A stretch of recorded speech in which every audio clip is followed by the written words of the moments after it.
Cloudcover is your trusted source for managed IT, hosted voice, and cloud solutions. In today's world, IT is an essential part of business, no matter if you visit with patients or perform lawn maintenance. All companies need some sort of technology to effectively communicate with their clients, process requests, keep accurate records, send invoices, pay bills, the list goes on. Whatever industry you are in, Cloudcover can help, whether you have your own IT staff or not. Cloudcover has solutions that cover businesses of all shapes and sizes. When IT breaks down, it can be costly. Let Cloudcover build your most robust, reliable, mobile, and secure platform that will keep your business running smoothly and securely while providing the flexibility of working anywhere. Give us a call at 225-755-9422 or visit us on the web at cloudcover.com. That's spelled CLOWDCOVER.com. Cloudcover, CLOWDCOVER.com, a proud sponsor of Hustle Makes It Happen, the podcast.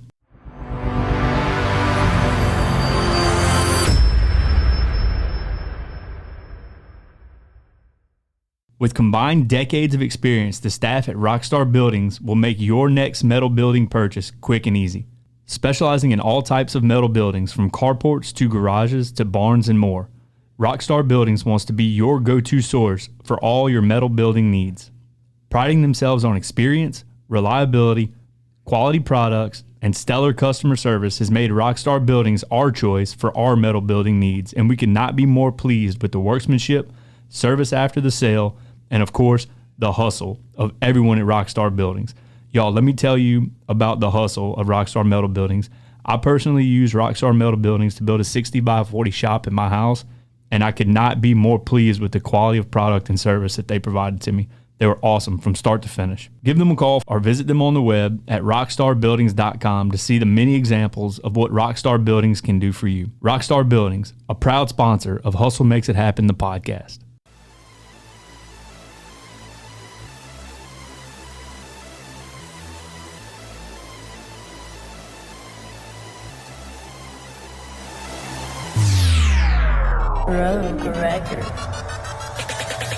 What's up, everybody? You're listening to Hustle Makes It Happen, a podcast about the grit, the determination, and the mindset that it takes to become a winner. Success is not an accident. It lives outside your comfort zone, in the trenches, where excuses are met by brick walls. So strap in, tighten up, and let's get ready to hustle.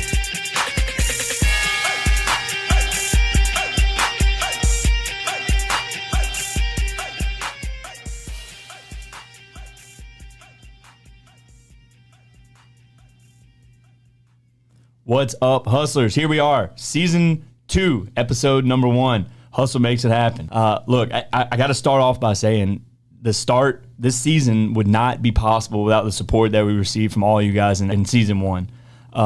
Man, what a whirlwind this has been already. So we kicked off with a plan, some hopes, some dreams, and y'all crushed it in season 1. Y'all got us to the point where we were able to continue and willing to continue to take this into another season. And for that, I cannot explain to you how thankful we are for that.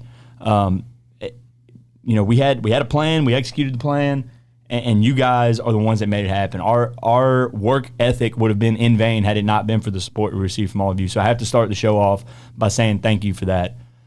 We always say at the beginning of every show, if we're going to continue to grow this thing, we're going to need your help in season 2. So if you're going to help us grow, share the show, and don't forget to go on your favorite podcast platform and leave us a review. That's very important going into season 2. We're going to add that to the beginning of every episode. Drop us a review on whatever podcast platform you prefer. The reviews help us out more than you think. And I want to mention that we read every single one of those reviews. We read all your messages. We read all your text. We read all of the reviews, and we want your feedback. We thrive off of it. So send that in, give us the review, give us your thoughts, and that's it, man. That's the intro piece.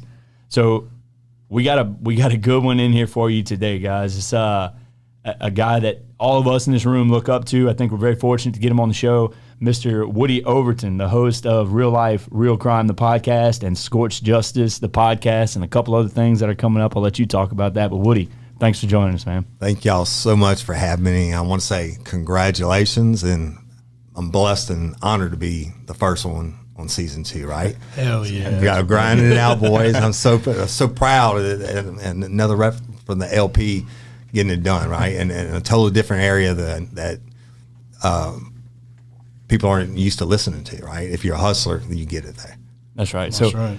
You know, you mentioned Livingston Parish, and it's so funny because today, before the show, we got you in, you know, Livingston Parish, lifelong. You got all 3 of us, Livingston Parish, you know, homegrown boys. Right. And then right before we walked in here, out of the door walked Miss Louisiana, right. another Livingston you can't Parish make native. That up. That's true. Right. So people can say what they want about Livingston Parish, but I'm not having it. Like we're producing. Yeah. We're producing. Yeah, that's for sure. Livingston Parish is the space. Yeah. So, Woody, before we get off into, you know the format of the show. We want to get in your ear, like in between your ears, and talk about the things that make you tick. We're going to talk about a lot of your successes, but what we really, really want to talk about is like the mental mindset that it takes for somebody to achieve the level of success that you've achieved, not only in the podcast world, but in your long career as a law enforcement officer. It seems like everything you've done, you've excelled at. Right. So we want to talk about the mindset and the grind and the focus and the clarity that it takes for you to achieve all those things, right? Lay it on me. I promise you I'll tell you the truth. Good, bad, or indifferent. That's right. Before we get off into that, though, tell our viewers a little bit about yourself, a little bit about your background, a little bit of your story. All right, so I'm Woody Overton. I actually was born and raised in East Feliciana, but I've been living in the LP for over 20-something years. When I transferred here to work in law enforcement, I was lifelong career law enforcement professional. Then also a state licensed and board certified polygraphist, not to be confused with polygamist, because I love my wife to death, but I want more than one of her.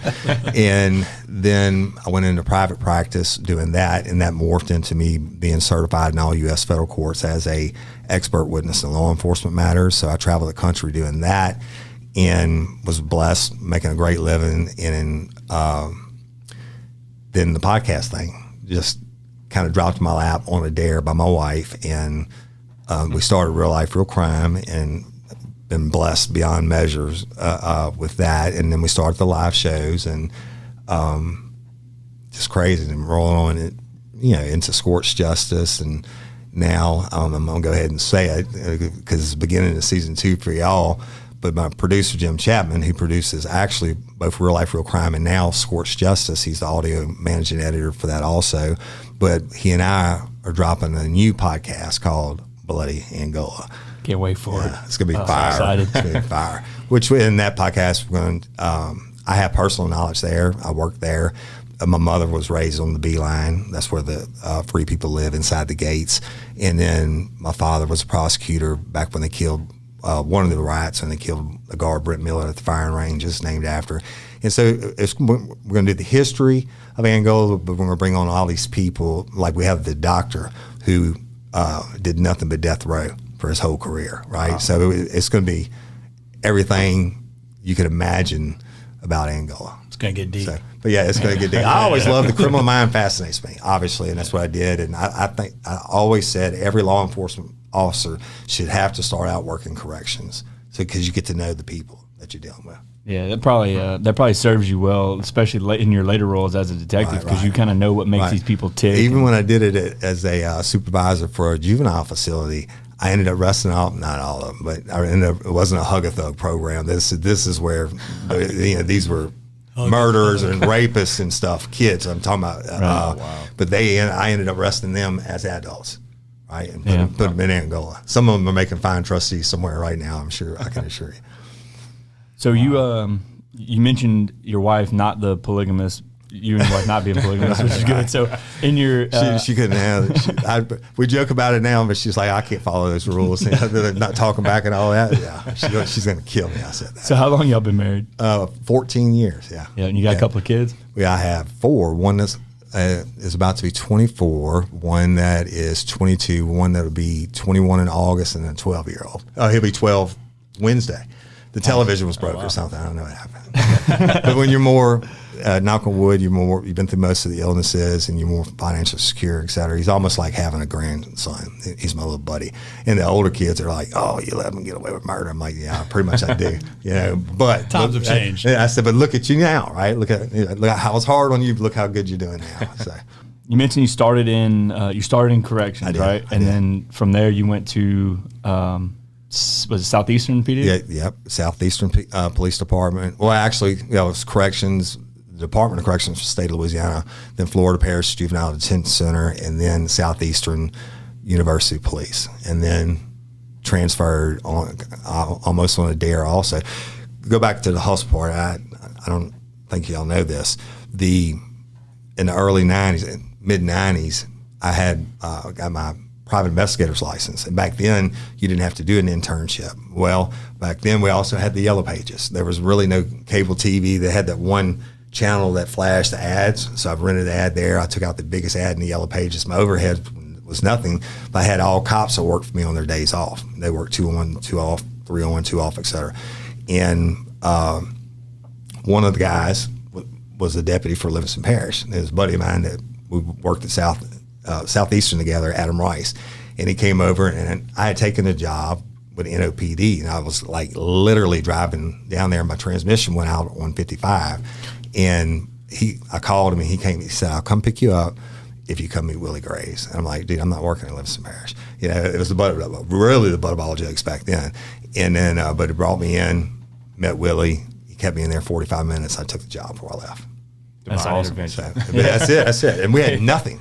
I mean, they look at it, they got everything now. There were no extra duty details. I made all my money off of subpoenas for court. They used to pay us $25 a subpoena, up to 3 a day. I might have 10 a day, but that's $75 when you had nothing. That was a lot. But I was doing it 4 days a week. So.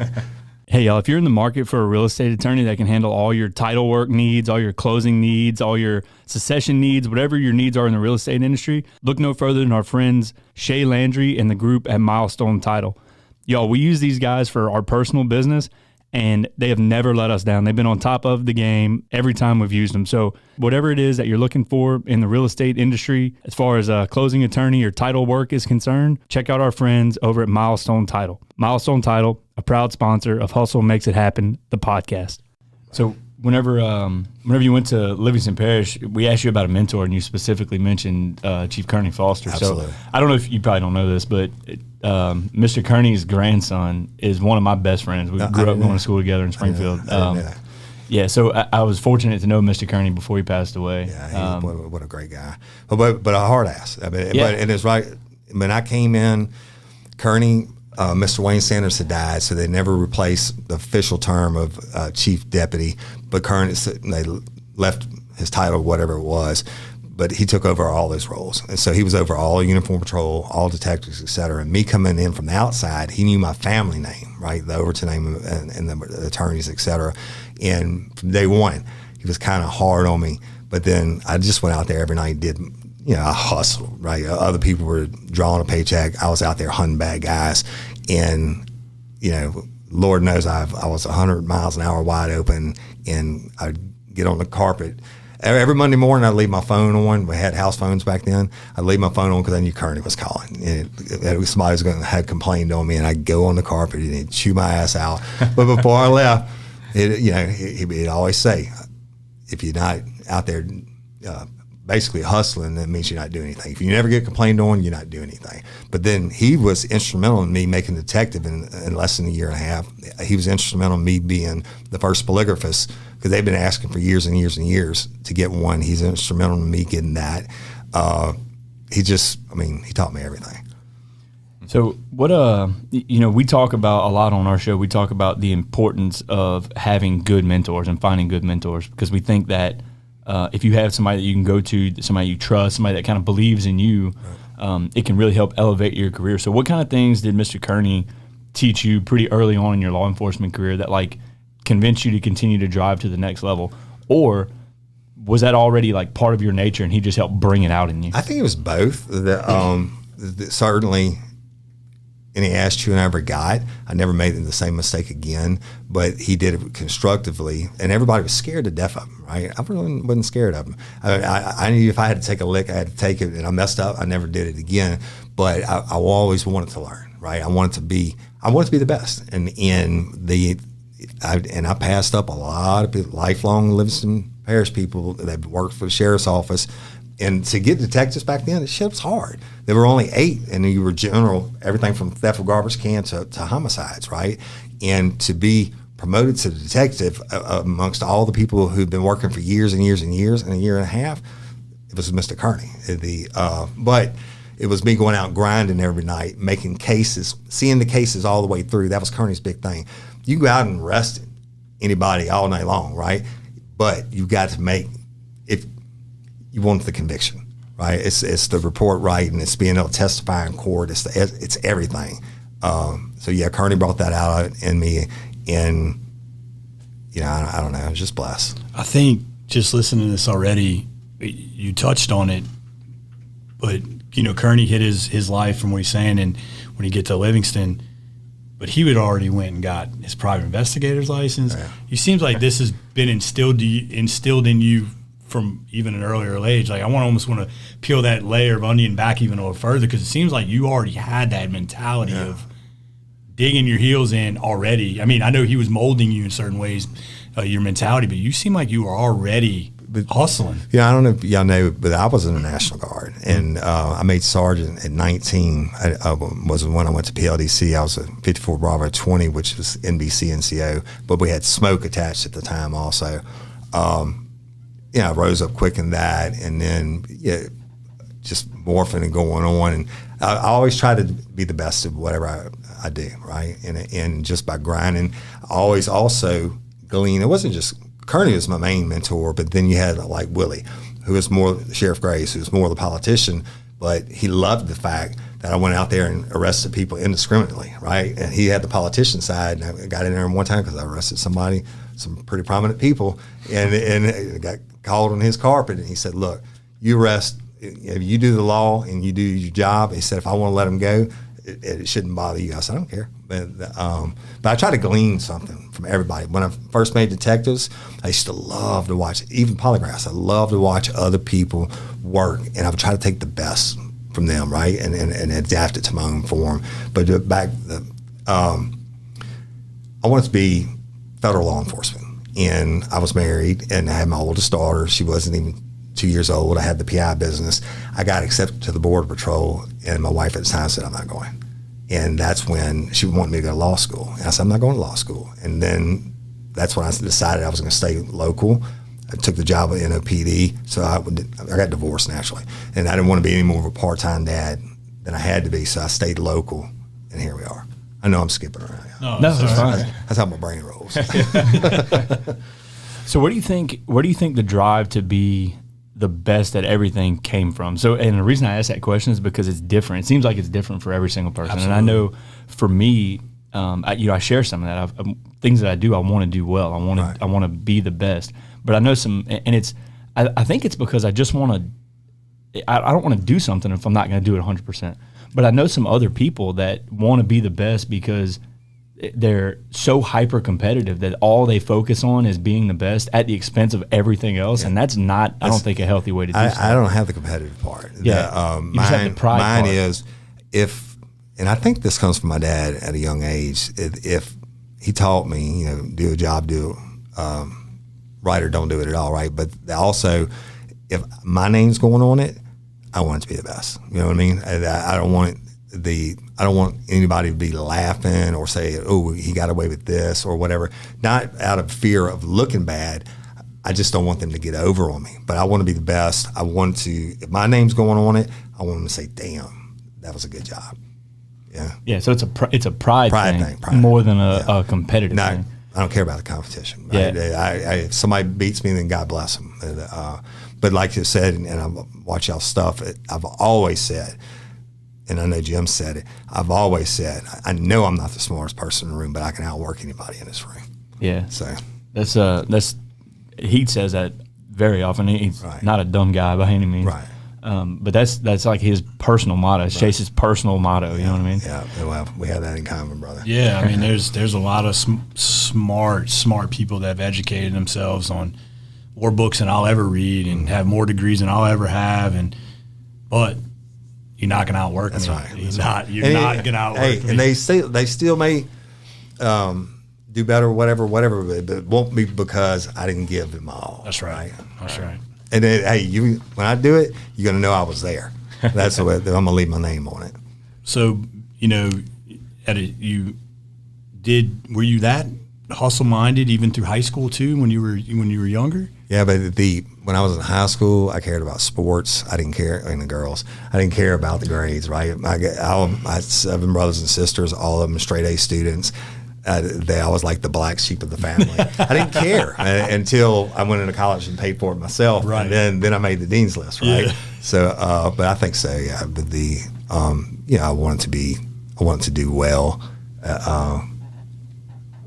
My name when I wanted it to be done correctly. Yeah. So kind of feeding right into that, you talk, and I want to get into, especially in season 2, I want to get into asking this question every time because we saw a theme in season 1 that I want to continue to try to prove.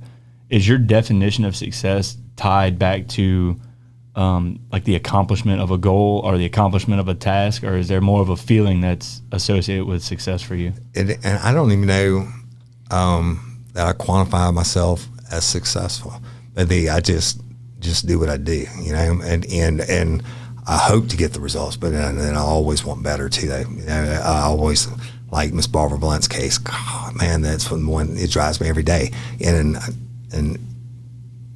I can't tell you what all I know and everything, but I don't even know how you define success. Certainly, it's nice to be financially secure and stuff like that, and have all the accolades and win the awards and stuff like that. But I don't do it for that.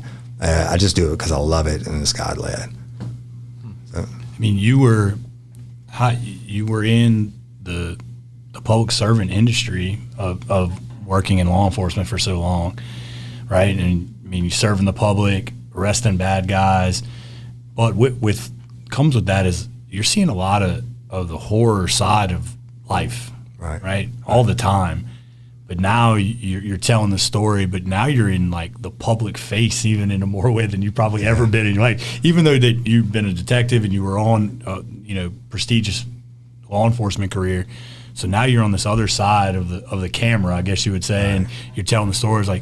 How do you compartmentalize that between the two? It's a big shift, right? I mean, going from one to the other. I don't know, man. It's so wild. They going, sitting in a restaurant and somebody comes up, oh, you're Woody Overton. I'm like, yeah. And you listen to the show, I love you, right? And I love them all. Right. And I really mean that. The really crazy thing is I'm really an introvert. But now do live shows and do not only the podcast, but stand up in front of crowds. And but even in my career as a defense expert and in all the public speaking and stuff I do, being an introvert, but I still I embrace it and I do it. Yeah. Qualify that.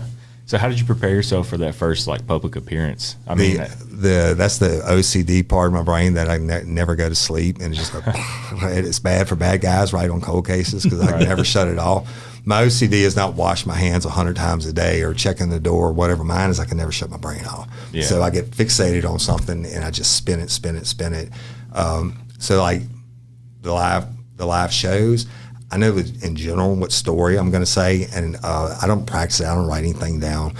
I know, and I'll go over it in my mind again and again in general what I'm going to say, and guess what? I get on stage and I say totally different shit. The story's the same, but I was just like, my wife says I flip a switch when I get in front of the crowd. Some other friends have told me that came to the live show. My buddy was like, holy shit, you're a different monster when you got on the stage and you kicked it in the next gear. Yeah. I don't know how you quantify that. It just happens. Just is. I don't know. It's a natural. just overthink it and then do the exact opposite. Sounds like great advice. Yeah. So I know, whenever your brain works like that, whenever you're constantly thinking about, that for us, it's, for me anyway, it's the next, what's our next move of the business? What's our next move of the podcast? I'm always trying to think ahead. So I share some of that. But I find sometimes for myself personally that it's almost detrimental sometimes because I'll sit there and chew on things and overthink them. And Absolutely correct. Let me tell you something. It never stops, and I'm working on it every day. Like the 4th of July weekend, and I told you I was listening to y'all's show. I could be standing on the fishing boat. We're wearing out speckled trout, and my brain just keeps slipping back to real life, real crime. Bloody Angola, Scorched Justice. What can I do next? Which next social media post, whatever. Right? No matter what I'm doing, it always reverts back to it. I could be watching a movie with my family, and my brain keeps slipping back to work, but I don't consider it work. That's really funny that you mentioned that because in the season-ending episode for season 1, which we recorded this morning before you came in, we linked back to a discussion we had with General Haygood in season 1 of our show. Awesome, I saw it. So she talked about, and this was like one of my main takeaways from season 1 was she talks about being the best at whatever you're doing right now. Right. And I didn't take it. I guess I kind of synthesized what she said because it's good to listen to a mentor and then kind of make it your own version. Mm-hmm. And what I'm finding is helping me is focusing on being the best at what I'm doing today. Right. So like, I'm really trying to, because I share that like nonstop gear turning. So I'm trying to figure out how to optimize that like in my brain. So what I'll do is I'll take whatever I'm doing today and I'm going to focus on being the best at that today. I might be doing something totally different tomorrow. So like 4th of July, you were fishing. Right. What I'm going to try to work on going forward, and it's something I learned from listening to our guest, was to, if I'm fishing, I want to be the best fisherman that day. And I'm not going to focus on anything else. That's a great point. But I was beating their ass. Anyway, I was ripping the list. But not that it was a competition, but but I get that, man. But it's so hard, especially when you have so much going on across the different platforms. And I just, when I ride, I could drive 2 hours or 4 hours, whatever it is. I never turn on the radio unless I'm listening to myself or whatever. My time, I think when I'm hunting, I'm sitting there thinking. When I'm fishing, and I just can't stop it. But you're right. And my wife, oh my gosh, she bears the blunt of it because then I'm rapid fire, right? I'm on one topic, and I'll switch to another one, and I didn't even realize that I switched. She's like, oh, you were in the mid-sentence on this one, you switched to this one. I know, both of them need to get done, but she tries to keep me on track, right?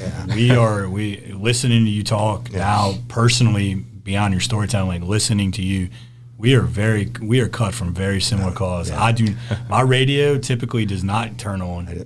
I drive in silence a lot. Bro, and what's crazy is whenever you're driving in silence and you're not distracted by anything except your own thoughts, and you smooth pass up your exit. I've done it. I've done it. You know what I mean? And I'm not even talking. I'm not on the phone. Yeah. I'm just sitting there just zoned out. And this can't be safe. But I'll be zoned out and smooth pass up the Springfield exit. Several times. I've driven home from work and don't remember. I was cognizant of change lanes, put my blinker on. Right. Like I did all the right things, but my thought process from there to there was I was just morphed into this thought process of whatever I was going on, and then I got there and I was like, how did I get here? I had a whole 30-minute drive home, and I was deep in thought. On that note, recording podcasts or even doing the live shows, you know how I know it's my absolute best is when I get done recording and I don't remember what I said. I know the overall theme, but I do not remember what I said until I play it back. That's the truth. So what I'm trying to figure out now is because I want to take lessons from every show. That's my goal in season 2 is to take a lesson from every show, right? And I think we did pretty good in season 1, but what I'm trying to figure out now is how to channel, get your input on channeling that into, how do you channel that into productivity? Because for me, it's distracting, right? Yeah. And I'm sure for somebody listening, if they're like me, all the different things that need attention are distracting. So if everything is a priority, nothing's a priority. Right. So how do you take a mind like ours and focus it where it needs to be focused? Mine like yours. Mine like mine. I've heard y'all talk about making lists, right? Yeah. So I don't make a list, but every Sunday or Saturday, whatever, my wife and I'll get together, and of course I'm doing the rapid fire. But these are the things we need to hit this week. Boom, boom, boom, boom. Right at the end of the week, and I'll go back to if we missed one, or certainly there's other things we accomplished also. I don't know, at 4:30 in the morning when I'm in that 3:30, whatever time I go to bed, I'm in that semi-conscious state. That's when my best ideas hit. And then I'm certainly not going to wake her up and say, hey, write this down. God, man, you are more like me than I ever. List guys, non-list guy. Yeah, I'm a list guy for sure. But like I said, I'm trying to learn. I mean, there might be a better way. You know what I mean? Same thing I told you about. I used to glean different things from other people, and I'll glean stuff from y'all, right, from your podcast, and I glean stuff from Jim's podcast, and take the best from everybody and try to adapt it to mine. Always trying to be better, right? So you've got to see success across your law enforcement career, and then you've seen great success throughout your podcasting career so far. But it's not by accident though. Yeah. You've put some great systems in place for yourself to grow and to grab the next gear.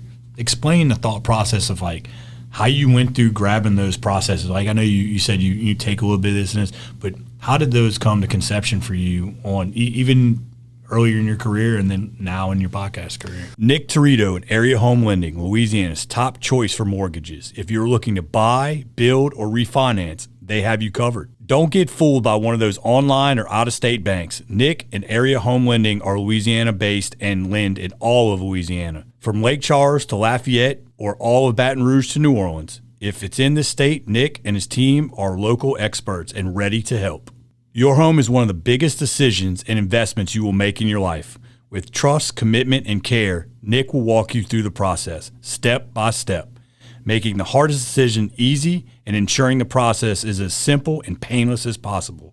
And with Nick, you'll find out that you're not only just another transaction or number on the list. He's invested in you and you become family with his goal to create a relationship that will always be there.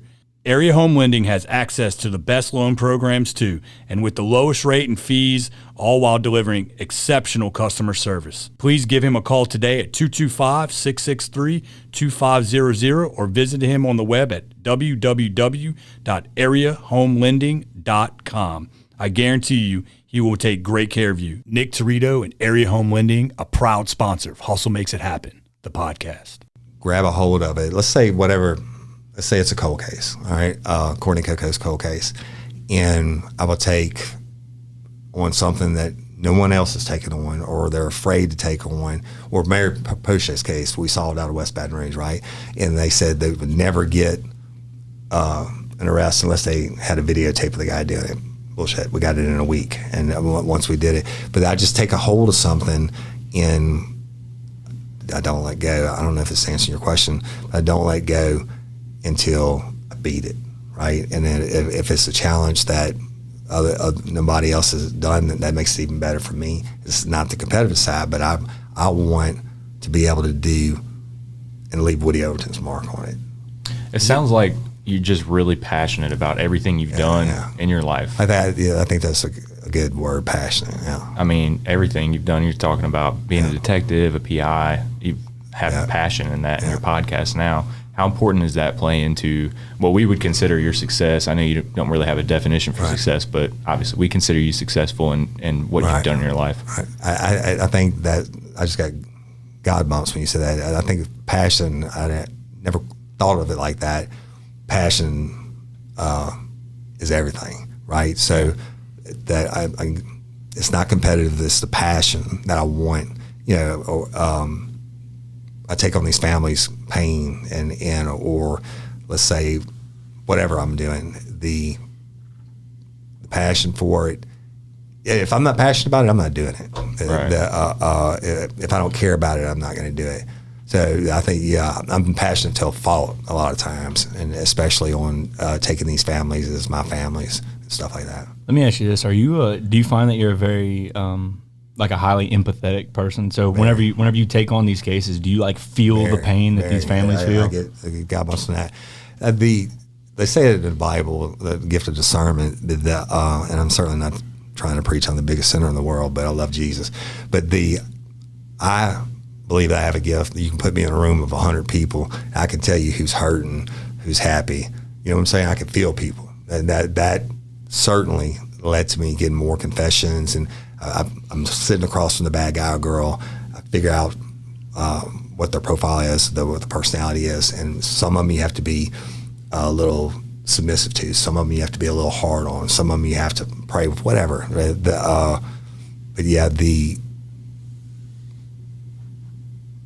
you feel people's energy? Yeah. Yeah, because I do that. I big time. I'm a, you know, we haven't touched on that, but it's kind of leading in that direction because we're talking about it, and it made me, I feel energy when I walk in a room, and it could be the same 5 people in the room, and I could get a totally different vibe of what I'm feeling from people sometimes. And it's crazy. I always say 98.5% of what I did for a living was read people. Hundreds of thousands of hours of interview and interrogation, right?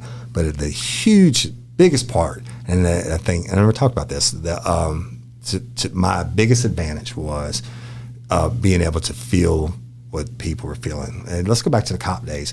Nobody calls 911 for a good reason. You're always seeing the people on their worst day.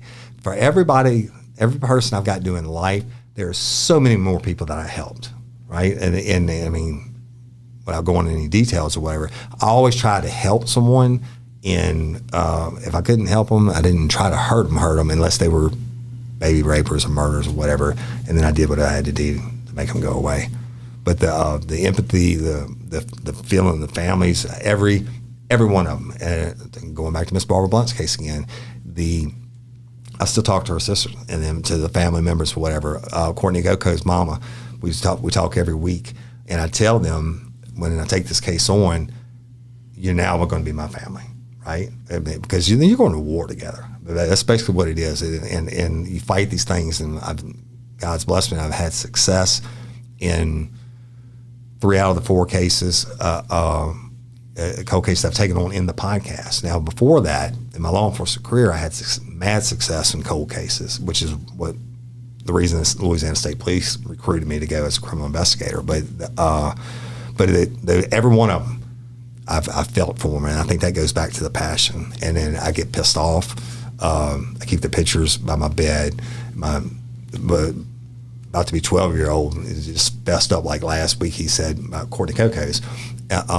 He said, I wouldn't even go by your bed because that picture scared me. Yeah. Because I knew she was dead, right? I didn't really get it. Right. I'm sorry. I think, I want to throw this out before I forget about it. I think what we try to do in the show is to like kind of peel the onion back and figure out what it is that makes somebody successful. And I think, I don't want to pin you, but I think we just nailed it because everything feeds back into itself, right?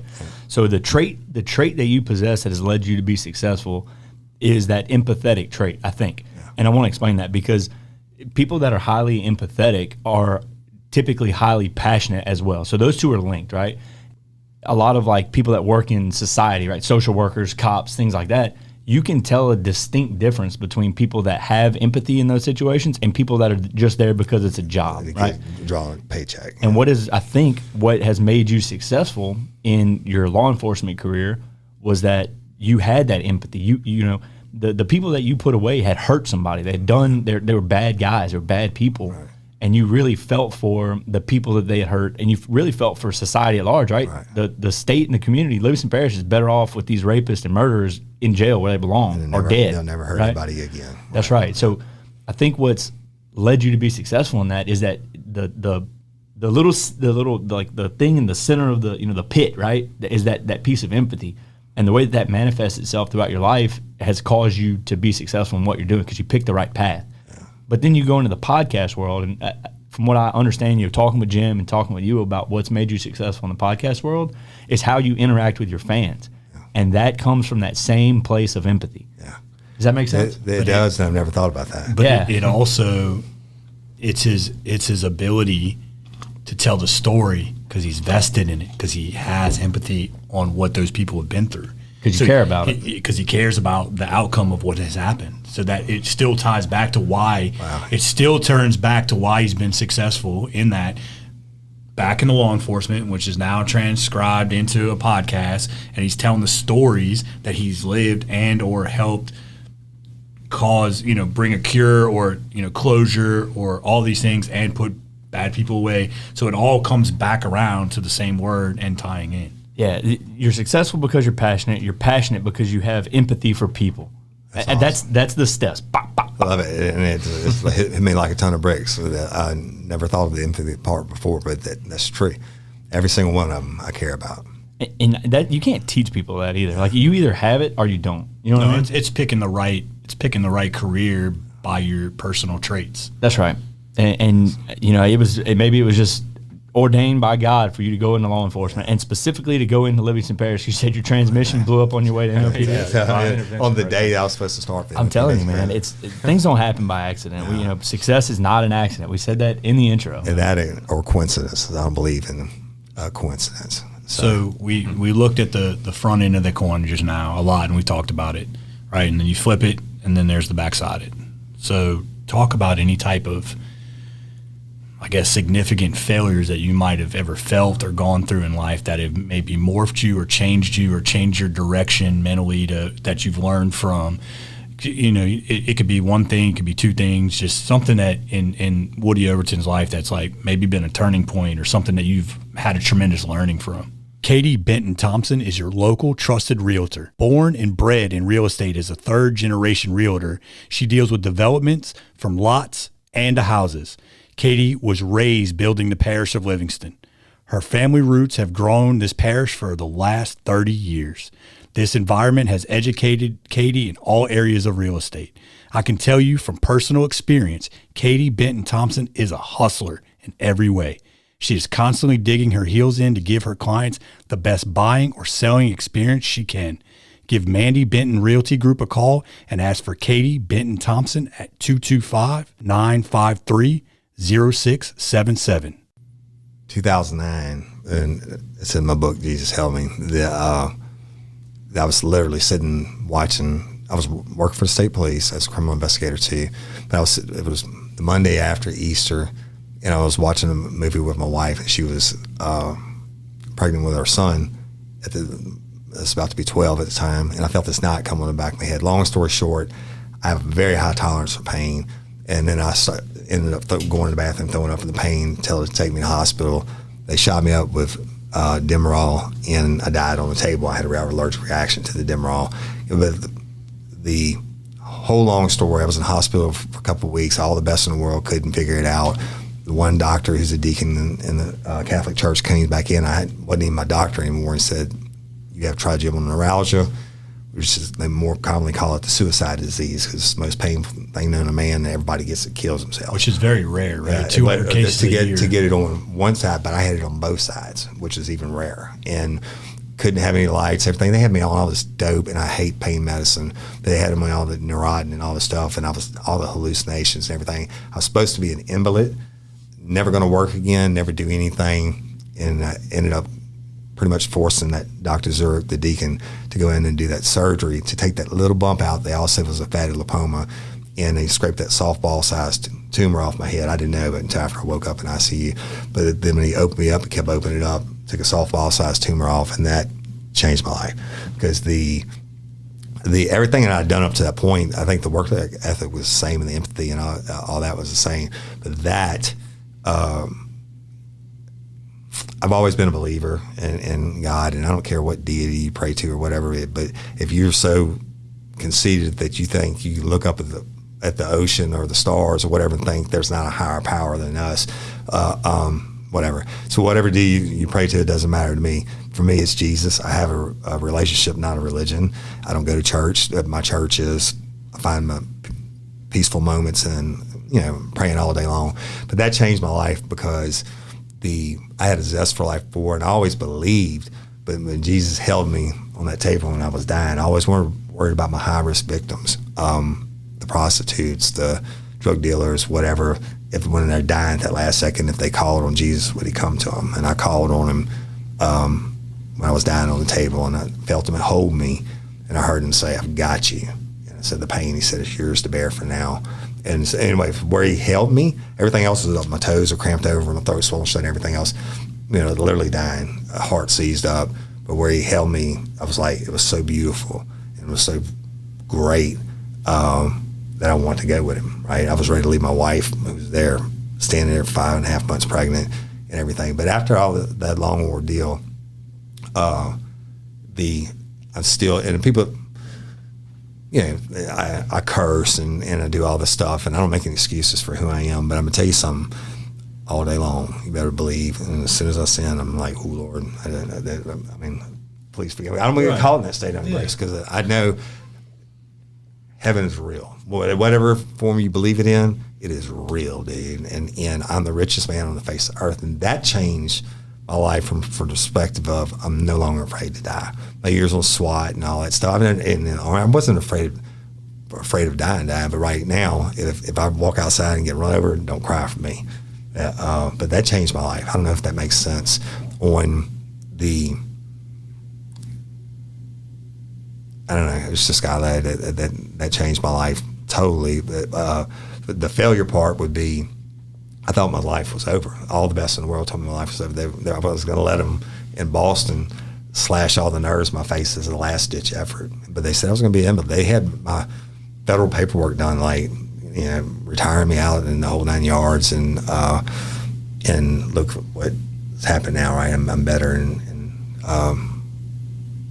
there were some low moments in that time though. Yeah. Well, but those, oh God, yeah, but I was fighting, running around. Thank God I had a place in the country. But 2 o'clock in the morning, I'm running around the yard naked with a crucifix fighting demons. Like literally, I saw him. My wife, 6 months pregnant, she's having to put up with it, right? And my dad came over one day, and I'm sitting up in the bed testifying in a murder trial. I could see everything. I thought it was really going on. It was just mentally gone. And then they took me to the pain doctor that day, and was like, I was in the waiting room. I kept seeing myself flopping on the floor. I actually thought I was flopping on the floor and stuff, but I wasn't. I mean, it was so, and they brought me in. It wasn't my regular doctor.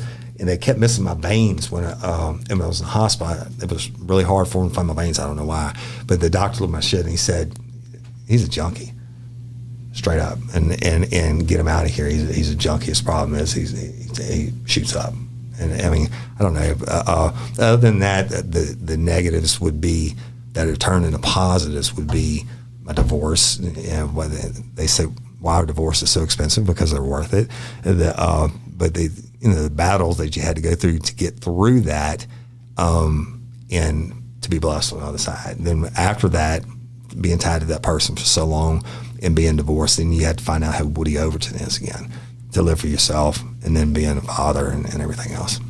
I've recently, I had to go through that. I wasn't married before, but I had a relationship that was long enough to be considered a marriage. Right. And, we had a child, and I had to find out who I was on the backside of that. Right. And to be honest, it was some of the best moments of my life, finding out who I was on the backside of that.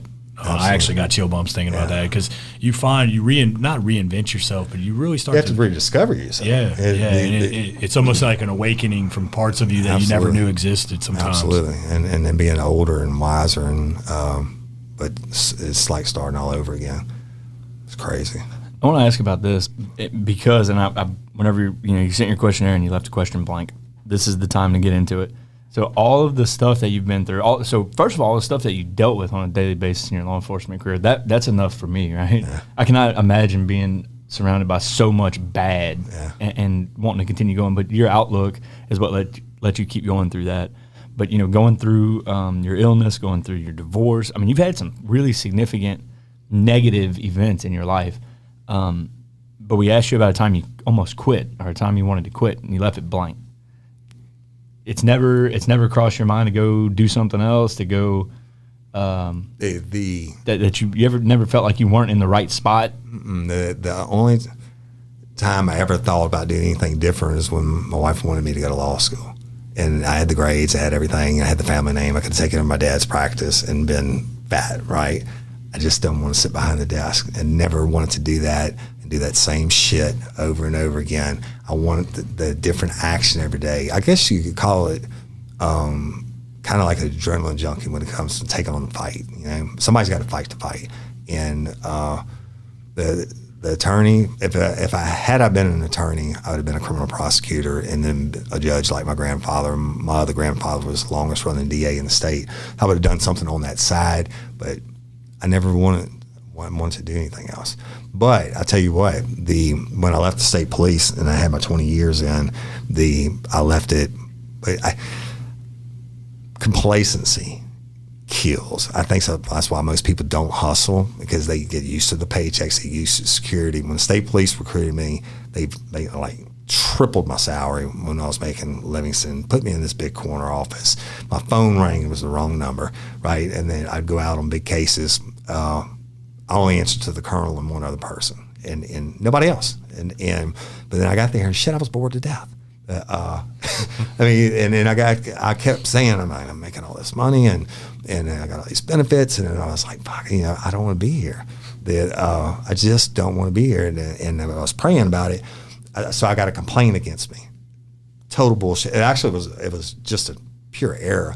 One of my deals to go to state police is, I said, I have to be able to keep my private polygraph business on the side. Right? That was the same deal Willie and I had. They said, that's fine. As long as it doesn't interfere with state police cases, we're fine.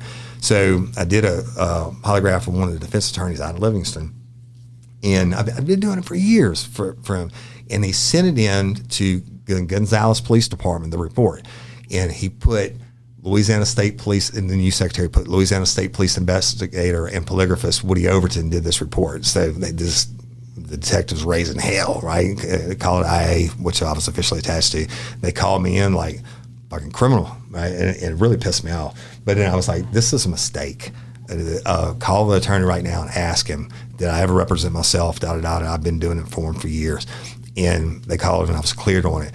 And what state police is all about, fucking red tape and everything. And I'll tell them to the face. So they have to do their official investigation on that case. I was cleared on it. They called me back in. You're cleared on it. And I said, guess what? You never call me back again. I said, if you do, I'm resigning. 2 weeks later, I had done a case in Rapides Parish, going into the prison. I had to get permission. The attorney had to get permission from the judge for me to go in and do a polygraph on this guy on a child sex case. I didn't use my own personal vehicle, no badge, no gun, whatever. Go in, do the polygraph. I clear the guy, and I leave. The detective in Rapides, and everybody knows my love for Rapides, but they called state police and said I went in there with a badge and a gun and badged my way in. So it's 2 weeks later. My buddy, J.B. Slayton, I think he's like a colonel or something now, he comes in, he said, hey, can you come over in IA with me? I thought we were going to go talk about football. Well, yeah, I'm coming. Go back to the interview for him. He said, you got to go in here. I said, oh, fuck, here we go. He sat down, and they break out the rights form. And they have to read you your police officer rights.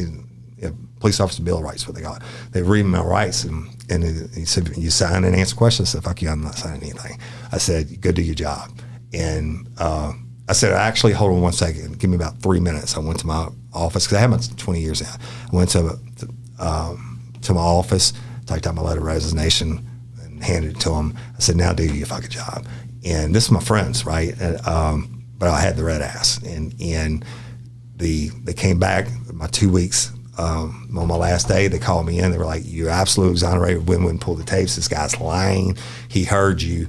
The sister, who's a dentist in North Carolina, was paying for it. The detective heard her on the phone, the jailhouse phone, talking to him, saying he does work for the state police, but he's coming as an independent. They had the transcript saying I was totally exonerated. Mm-hmm. And they said, the colonel wants you to stay. I said, fuck you, I'm leaving. And I left, and here we are today. So, yeah, I think Jim actually mentioned it in his podcast episode in season 1 about the difference in quitting something for a reason like that and like quitting on yourself. But real quick though, I had been because I was so bored, I was so just outside. I just wanted to be go get her, go do. Pound the pavement. I fight that. God bless them all. Got a lot of great friends there, but there's good and bad in every profession. But they just weren't cut from the same cloth. Some of them that I was, and I had been counting the days.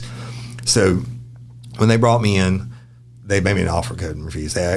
Several times they asked me to, and I wouldn't do it. And finally, they took my corrections time, my university time, my sheriff's office time, and my state police time, and added up. They put it all under the lasers of retirement. So I had my 20 years. I had to do 6 years with them, and I did 7 to have my 20 years. And so I've been counting the days and that complacency, right? but I was still hustling my side business, polygraph business and all that. And then I've been wanting to get out, and God kind of forced me out. They called me in the first time. I didn't get complained. I mean, Kearney used to get complained on. Those were legit. But this is bullshit, right? And he called me in, and I get treated. I'm the one who's used to doing interrogation. The first time I put up with it because I knew it was just a dead-ass mistake. But then 2 weeks later, and I was like, fuck that. God must be telling me to get out, right? Yeah. But I've been counting the days, and I did it, and blessed ever since. Had you already started the podcast by then? Or no. That was like, podcast is 6 years later after I retired. Yeah. I went into I had my private polygraph business, which it was also actually the state police was costing me money by that point, but I didn't want to give up. Right. That security, right?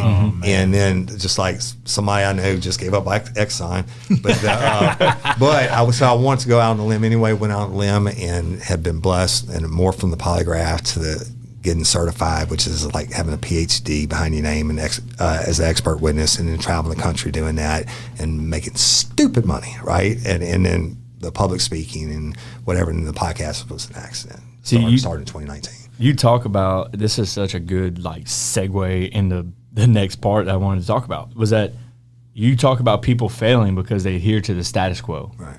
That's exactly what you did not do, right? They come in, the status quo is you got this great job, you're going to stay here, everything's going to be very safe and secure, and people won't challenge that, which means they're not going to chase their dreams, which means they're not going to be successful.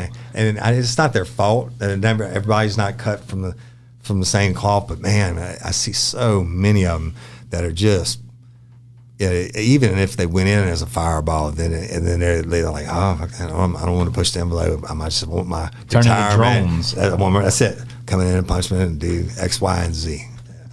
I can't stand it. I can't do that. I can't stand it. I hated it, dude. I asked my wife. I had it down to the day. And I don't care who's listening to this. I can't stand it because I do it. I haven't done it in a little while because I've been on vacation. But for real, I cannot stand going there knowing it's just this mundane, same thing. The way to shine is not the actual way to shine of work ethic and this and that. It's just the same things over and over. And it's in this robotic way. And I love the change and the hustle. That's what, when we opened our land development industry development company, I put out fires every day, and it's stressful, but I love it. Love it. I love it. You're back on that status quo thing.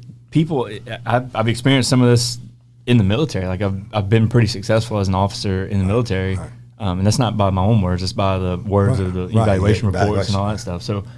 And the reason is because I can't stand whenever you ask somebody why you do something and they can't give you an answer.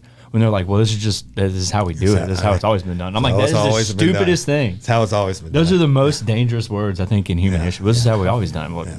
Look, man, if you can't explain to me, like, give me a valid reason why we're doing this, then it's probably dumb. You know what I mean?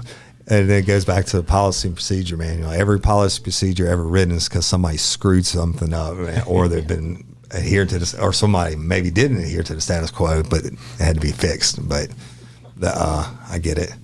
So you definitely have that trait of, not staying in that one lane. It's finding the next gear, because obviously you rose through the ranks, law enforcement, that you started your side hustle of your other business, which then was a company, because then you're traveling and you're doing it, you become successful in that, and now you have a podcast company, that Real Life, Real Crime, that takes off. You become this nationwide sensation, and people are listening to you, and the views are going through the roof. But you're not just stopping there. It's now we got Scorched Justice, and now we got Angola. So you are always digging for the next thing, right? I don't know if it's so much as I'm digging, but I'm open to it. Right, and the opportunity comes across my radar. I'm like, holy shit, we can do this, and why not? Right? I don't. I mean, I'm not afraid of failure. If some of it fails, and shit, it won't be because we didn't try. Right. Right. See, that's something we find across all of our guests. Every one of them we talk to is that like the thrill of the chase and like the thrill of the challenge is a huge driving factor for literally everyone that's successful. I agree. Yeah, even people that are a little more reckless or a little bit more conservative, because we've talked about it. I'm a little bit more reckless or ballsy, and Justin's a little bit more conservative. And then there's times it's like we both rub off on each other, and then we'll switch roles. Yeah. And Justin's like, fuck yeah, dude, let's go do this. And I'm like, whoa, bud, hold up, hold up. You get fired up, yeah. I get it. But you're so right, though, like that thrill of the chase. And I think that's why doing the shows really helped me a lot, because I've always saw success in an outcome. That was my thing. Like, if we mess something up and we fail, then we fail, we lose, right? That's right. That's just how I always saw it. But now I'm just finding so much more joy and so much more value in my life, just riding the wave up and down. And when something's challenging, like the reward of banging into that challenge until you chip away at it and then figure it out and then something works out is so fulfilling. All about, right? It's so fulfilling. When it finally hits, and then you're like, holy shit, I didn't really realize it would be this good. Or, I mean, when like different cases break or whatever, and I'm like, oh, I've been working on this so long, and then finally it's happened, and then just surreal. Yeah. But it's love. Tell me about As You Think, So Shall You Be. The greatest discovery of the 20th century is human beings came to realize that you can alter your state of being by the power of thinking. As you think, so shall you be. And I think that if you're positive, then you're going to get positive results. I actually believe this. This is like my jam. As you think, so shall you be. And I don't deal. There are no problems, probably solutions. There are always going to be speed bumps. I don't call them problems. Ropus and Mexican, right? I just got to figure out. The devil is a masterful warrior, and he's going to love to throw every day. He's going to throw a challenge at you, problems. Some people will call them whatever, but be positive, outthink it, and whatever the solution may be, you may still have to take a lick or some badness from it, but you can't let it define you, right? Outthink it. As you think, so shall you be. Be positive. You ever read the book As a Man Thinketh? I say book. It's still there. When I read that, I thought about when I was on deployment. I wanted to start doing some personal development reading, right. And a buddy of mine had this. It's not even a book. It's like 40 pages. I think it was like an old essay. It was written back in like the 20s, but it's called As a Man Thinketh. No idea who wrote it, but it's a little small. It took me like 2 days to read it. But that's what that book talks about, and it was really, really powerful, because what he talks about is exactly what you said. Like, whatever you think about is what you focus on, and that's what you obsess on, and that really alternates your reality. So he uses examples like, if you think about alcohol all the time, then whenever you get off work, you're going to go drink some alcohol, right. And then whatever the compounding outcome of that is, maybe every time you drink alcohol, you're an asshole, right? Yeah. So then you become an asshole because you're thinking about alcohol all day. And same thing with like pornography. Like, if you're thinking about pornography, then you're going to go do that, and it's going to affect your marriage in these kinds of ways. But he turns around and said, if you think about success, if you think about good outcomes, then you're gonna think about it. So thoughts compound themselves into action. Action then compounds itself into success. And it manifests, right? Yeah. And it's not an accident, right? No. Because you're focusing on. And now they have like the book, I think, like The Secret and all that stuff. Now, look, going back to reading, right? When other kids were taking shit apart and building stuff or whatever, I was reading. My mom would take me to the library during the summer 3 days a week. I'd get 3 books each time. I'm a voracious reader, and I always have been. But like the book The Secret, and other people have done it, a variation of what we're talking about. But as you think, so shall you be. I believe you can manifest it. You can manifest I say that, I keep fixated on Miss Barbara Blunt's case. I'm trying to manifest and bringing her home, but you also got to put it in the work. That's right. So I get it. Yeah, that's what that little, I don't even want to call it a book. You need to find it. It's called As a Man Thinketh. But that's what he says. It's like, you think about it, and it starts with every good outcome starts with a thought, right? You think about it first. Right. And then the thought, if you think about it enough, eventually it starts to manifest itself into action, and then that action manifests itself into a successful outcome. You're putting your energy into an outcome. You're putting your energy. It almost directly correlates to the circle that you surround yourself with. if you're, we're talking about thinking, and then you worked, and it surrounds and manifests. It's the same things. You surround yourself with 5 people that are all shitbags. That's right. You're going to be the 6th or whatever. You know what I mean? Yeah, it's hard to rise above Well, we were talking about energy earlier, right? Because the energy is real with someone. If they're constantly pulling and sucking your energy out, and it's always negativity, and it's always I can't do this, I can't, and this, that's going to draw on you at times. And y'all are going to find the whatever form it may be. One thing I've learned through the podcast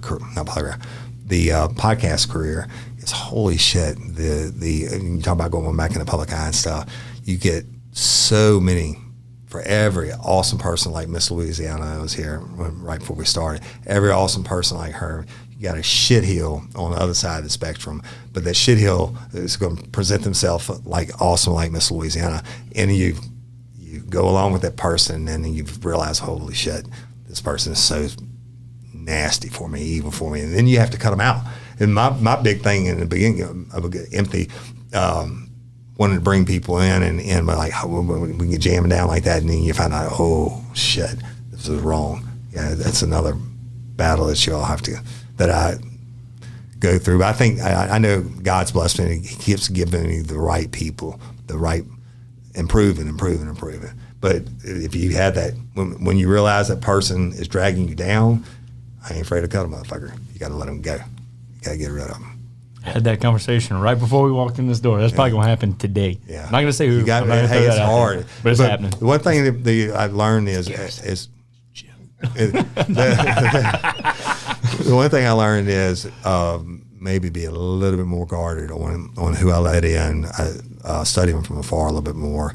I'm talking about in the podcast world, being in the big show stuff, because everybody, when you hit it hard in the success level, especially in the public eye, everybody wants a piece of that. That's right. I don't have a problem. I when I pray every day, I say, Lord, if you continue to rain down blessings upon me, such that I won't be able to count them, I promise to always bless other people. And we do that. And we'll never tell you about the people that we bless, because it's not about that. But at the same time, you got to understand the devil wants to interrupt all of that. Mm-hmm. I don't know why I'm telling you all that shit. It just came out. Yeah, that's what we're here for, man. We're here to get in between the ears and figure out what makes you tick. And I think we did that. I don't know. What do you think, Chase? I hope that he's got a great viewership, because this man's a storyteller. It's what he's doing now, right? He's telling the stories of some of the forgotten, some people that have been left behind that he's bringing to justice, some people that needed to be behind bars. Like he's getting to tell these stories, so people are obviously drawn. And I hope today that you're listening, you hit play to listen to peeling back the onions on him. That's what today was about. Today he's a spotlighter. He's telling a story. He's lived some of it. He's telling other people's stories. But today was about him and peeling back his layers and what has got him to where he is at today, and learning a little bit about what makes him tick. Because sometimes when you listen to somebody, they're such a great storyteller, but you want to know more about them. And I think that this gave a huge availability for Woody to come in here and for his listeners too, and our listeners to get a different vantage point of another podcaster and a different genre. So, man, I think it was awesome. Yeah, I enjoyed the hell out of this. I'm going to say real quick, this is not a kiss-ass statement, it's a true statement. Then when you talk about the empathy earlier and the different things y'all have said, a lot of that's opened my eyes up, right? Because I never really thought about, other than, I know I always grind, right? But I never thought about what makes me tick like that. So that's pretty cool. Yeah, my wife's going to get a real kick out. She's probably going to say, I've been telling you that for years. Yeah. Well, look, I mean, what it boils down to is that you found what your passion is, which is helping people, because you're, I think, by nature an empathetic person. But you found the perfect crossroads of where your passion and your hard work meet. Yeah. And that is the formula. That is the formula for anybody that wants to be successful. Like, find the crossroads between your passion and your work ethic and hit that spot and stay there. Yeah.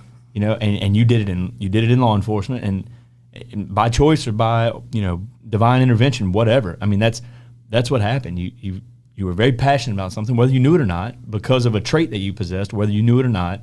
Yeah. And then your hard work and that passion crossed, and it's to the moon, right? Love, yeah. I mean, I think that's the formula. I don't know. Priceless. Yeah, it's been awesome being able to be on this side of the table of somebody who used to interview people for a living. Yeah, That's pretty cool. Right. Yeah.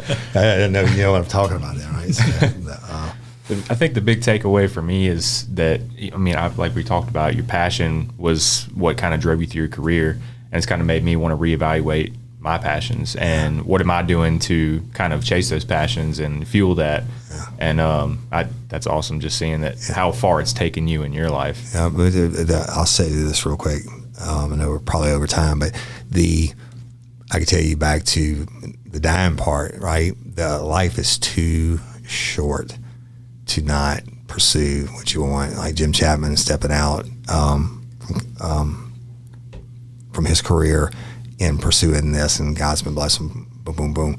I did the same thing, but I've always done it. And my wife's mother told her, she said, "I can promise you one thing: you marry Woody Overton, it's never going to be a dull moment, right? But the life's too short. It's not promised. Your next breath's not promised. Why not go pursue your dreams? Right. Even if it's not your dreams, just you don't have to sit there and be a robot, like you said, or conform to the norm. Dude, I mean, if you want to go be a fucking ice cream salesman in Tahiti, go do it. Sounds right? awesome. Shit. You might die, and never, I don't know. It's about capitalizing on opportunity, and I feel that in my core, because really everything I've ever done that's caused any level of success has been not planned, to be honest with you. Whenever we started our development company, I didn't go out, like, set a goal to go start a land development company. It was an opportunity that was presented, knocked on the door, took it. Same thing. Right? National Guard, whenever I joined the National Guard, I had no plans to join the National Guard. I kind of got backed into a corner, didn't have any other options to pay for college. That's how I did too. Joined the National Guard. It has excelled, right? Even going to work at Exxon. Matter of fact, I said whenever I was a kid that I would never work in the plains. Mm-hmm. And who comes knocking on doors? Like an opportunity at ExxonMobil. Like, it doesn't get any better than that. Took that, and did well there until I decided to give that up to follow something I'm passionate about. But back to it, though, I know that working in the plants and the good money and everything else, and then I know full-time in the National Guard, but giving up the security that y'all had, I know some of y'all responded, that's how y'all met to the accident or whatever, but giving up that security and going out on your own, that's ballsy. But it's also pursuing your shit, right? That's right. Yeah. You got to capitalize on opportunities when they present themselves. I firmly believe that. And that's it. Woody, thank you. Number one, thank you for coming on with us, man. It's been a real honor to peel back these layers and really get to know what has led you to be successful. And I really think we pinned it. I don't, maybe that's not 100%, but I think we're on to something. I can't wait to listen back because I have no idea what I said. Oh, dude, it was so it's good. The best, right? It's going to be the best episode ever. Yeah. It was good, man. You got any closing thoughts or anything? Hey, I just want to say thank y'all again. I know it's been a long time coming. I'm honored to be first guest in season 2. I can't wait to see where y'all are going. All you lifers out there, I want you to I'm going to say all that podcaster shit. Go, when you watch this, subscribe and like them and leave them a review, please. And that's not being conceited when you ask for reviews. It is something in the algorithms. I don't understand all that shit, but Apple and the podcast charts, it makes a huge difference. Takes a couple seconds. It doesn't matter if it's a 1-star review. I get those too. As long as you leave, if I mess up your day so bad that you want to go leave me a 1-star review, then I've done my job. But leave them a review, like them, subscribe. If you're a hustler, go back and watch some of the people they've interviewed. It's amazing, and just thank y'all for having me. Definitely. Thank you for opening my eyes to my own shit too. Hey, that's what we're here for. That's better than going to a shrink. Hey, that's what we're here for. Before we sign off, tell our guest about your show. Plug your show. Real Life, Real Crime podcast. Real quick, I'm going to say it because we're up again for 4 awards this year on the People's Choice Podcast. I've been honored enough to win it twice in the past. But we're up for the Adam McCurry's overall award, Adam McCurry's People's Choice Award, Best Male Host in the World, which I won last year, True Crime and Drama and Storyteller, which I won in 2019. Also, my producer, Jim Chapman's. If you're going to go take the time to vote for me, it's www.podcastawards.com. You go in, put in an email, put in a password. You have to verify your email. It takes a couple minutes. Go in, vote my 4 categories. There's a whole bunch of categories. You don't have to do them all. But if you're going in to vote for me, go under business, under local leaders, the podcast, Jim Chapman. They deserve it, and I appreciate you. And Scorched Justice, season 2 will be out on September the 6th. In Bloody Angola, coming to you real soon. And thank y'all. That's it, man. What about your social channels? Oh my God, I got too many of them. Oh, we have the Real Life, Real Crime community app. It's free in the App Store. They're the only true crime podcast in the world that has their own app. Go check that out. I got like 5 different Facebook pages. The crew page is a private group. Request to be admitted, and I'm the one that actually admits everybody now. I think we have like 38,000 just on that page. On my Instagram, at Real Life Real Crime or at Overton Woody, we have all that other stuff. I don't even know. I can't even keep up with it. Yeah, no, man, definitely appreciate you coming out. So, guys that are listening to our show for the hustle, our social media channels, Facebook, Instagram, Twitter. Facebook and Instagram are both at Hustle Makes It Happen. No, Facebook's at Hustle Makes It Happen. Instagram's at Hustle Makes It Happen.podcast.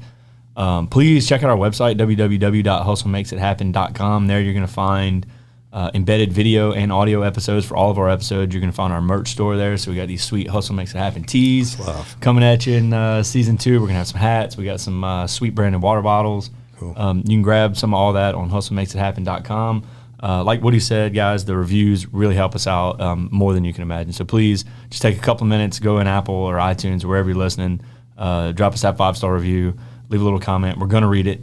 Y'all, all through season 1, man, y'all sent us a ton of hustlers.